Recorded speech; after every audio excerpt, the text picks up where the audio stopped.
अध्यक्ष महोदय जी, मैं आपकी बहुत धन्यवादी हूं कि आपने मुझे चुनावी सुधारों पर बोलने का मौका दिया है, खासकर इसलिए क्योंकि मैं एक नई सांसद हूं, मुझे दूसरों का नहीं पता उनका कैसा अनुभव रहा, लेकिन पिछला ये 1 साल मेरे लिए खासकर विपक्ष से रिलेटेड जो है बहुत ही ज़्यादा चिंताजनक रहा है। एक तरह से ट्रॉमेटिक मैं इसे कह सकती हूँ।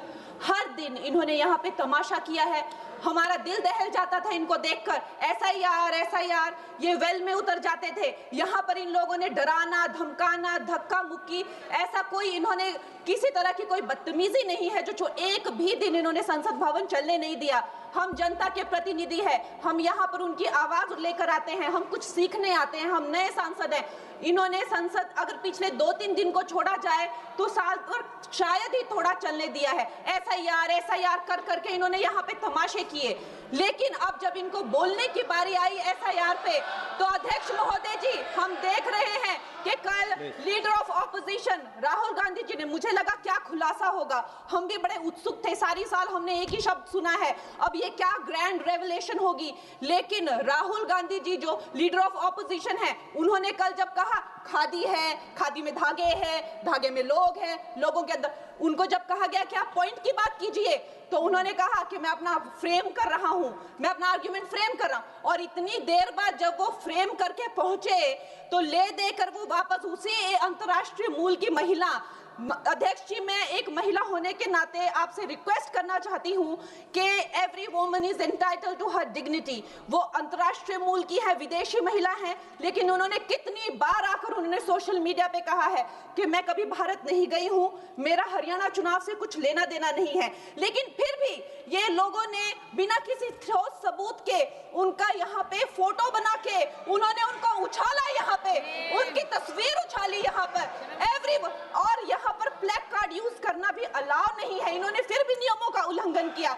मैं चाहती हूँ सबसे पहले तो मैं इस सदन की तरफ से उन महिला से बहुत ही माफी मांगती हूँ कि इस सदन में बिना कि उनकी आजकल जो पर्सनैलिटी राइट्स का भी एक बहुत बड़ा क्राइम होता है, उसके उपरांत उनका फोटो यहाँ यूज किया गया, मुझे बहुत खेद है।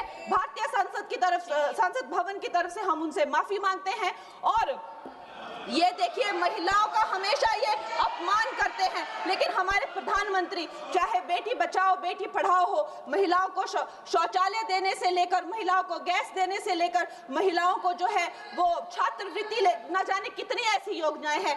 कांग्रेस वालों, शायद तुम लोग ये समझ नहीं पा रहे हो, ईवीएम्स हैक नहीं करते हैं प्रधानमंत्री लोगों के दिलों को हैक करते हैं। और ये लोग दुहाई देते हैं कि वो जो पुराने जमाने के दकियानूसी, वो जो चिट कागज पे लिखकर जो मतदान होता था वो सबसे अच्छा था। ये लोग भूल गए वो दिन, आप लोग भूल गए वो दिन। इंदिरा गांधी वर्सेस राज नारायण का केस, उसको जो है इतिहास में The case that shook the nation के नाम से जाना जाता है। उस पर मैंने एक फिल्म भी बनाई हुई है। वोट चोरी और वोटों की धांधली के लिए एक प्रधानमंत्री पे एक साधारण से नेता ने केस किया था और उस धांधली में वो पकड़ी गई थी। हर उनका जो आरोप है उसमें सच सिद्ध किया गया था और रातों रात उनको कुर्सी छोड़ने के लिए कहा गया था और रातों रात जो है उनको ये आदेश दिया गया था कि आगे इतने सालों तक आप कभी जो है वो चुनाव लड़ नहीं सकते। ये धांधलियां इन्होंने करी हुई हैं और ये जो है उस टाइम के बैलेट बॉक्सों को उठाकर ले जाते थे ये लोग, और आज कहते हैं कि इनको ईवीएम्स जो है वो हैक हो जाते हैं। अध्यक्ष महोदय जी, मैं इनको याद दिलाना चाहती हूँ, प्रियंका गांधी जी कहती हैं कि छोड़ो पुरानी बातें, हम पुरानी बातें नहीं करेंगे, हम पुराने लोगों के बारे में नहीं बोलेंगे। तो मैं ये जानना चाहती हूँ कि आपकी जो माता जी हैं वो तो आपकी अध्यक्ष है और इस वक्त की वो अध्यक्ष है, उनकी जो है आप देखिए, जब उनकी नागरिकता नहीं थी, जब उनके पास 1983 में नागरिकता आई, उसके कितने साल पहले से वो वोट देती आ रही हैं। तो ये जो इनका जो परिवार है, एंटाइटलमेंट से जो ग्रस्त ये इनका परिवार है, ये प्रियंका गांधी जी को भी याद रखना चाहिए। चाहे आपका भूतकाल हो, चाहे आपका वर्तमान हो, आप सब लोग, चाहे ईवीएम हो या चाहे कागज पे लिखा हो, जब आप लोगों के चरित्र में जो है किसी तरह की मर्यादा नहीं है, आप लोगों ने कभी भी इस देश का, यहाँ की कानून व्यवस्था का, संविधान का कभी आप लोगों ने सम्मान नहीं किया हुआ है।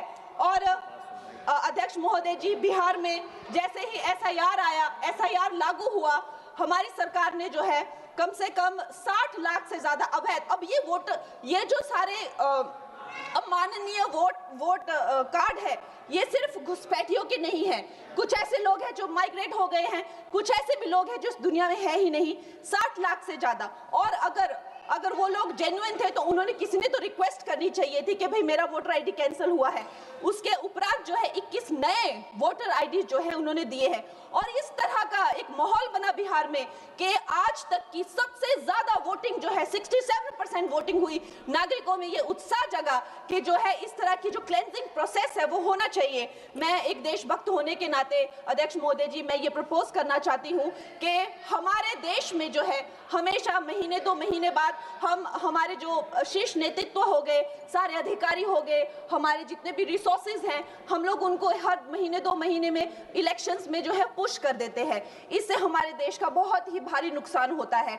और मैं ये चाहूंगी कि 1 नेशन 1 इलेक्शन, जो नरेंद्र मोदी प्रधानमंत्री जी जो कहते हैं कि एक वोटिंग जो है डेमोक्रेसी के उत्सव के रूप में, जैसे कि दिवाली होती है, होली होती है, उस रूप में मनाया जाए। क्योंकि ये सिर्फ सरकार का ही नुकसान नहीं है, 10,000 करोड़ से ज्यादा का जो नुकसान होता है सिर्फ वही नहीं है, लेकिन मुझे लगता है कि धीरे धीरे हमारे जो नागरिक भी है उनमें जो वोटिंग फटीक है, बार बार उन्हें जागरूक करना, बार बार कई जगहों से जहां वो काम करते हैं वहां से उनको ट्रैवल करके अपने नेटिव प्लेसेस पे आना और बार बार मार्केटिंग करके, it is exhausting for the whole ecosystem. तो मैं ये प्रपोज करना चाहती हूँ कि 1 नेशन 1 इलेक्शन को लाया जाए। और ये जो भी हमें जिस तरह की जो असुविधा होती है हर महीने 2 महीने में इलेक्शंस की, उससे जो है हम बच सकते हैं। जय हिंद। धन्यवाद जी। माननीय सदस्य मियां अल्ताफ अहमद जी।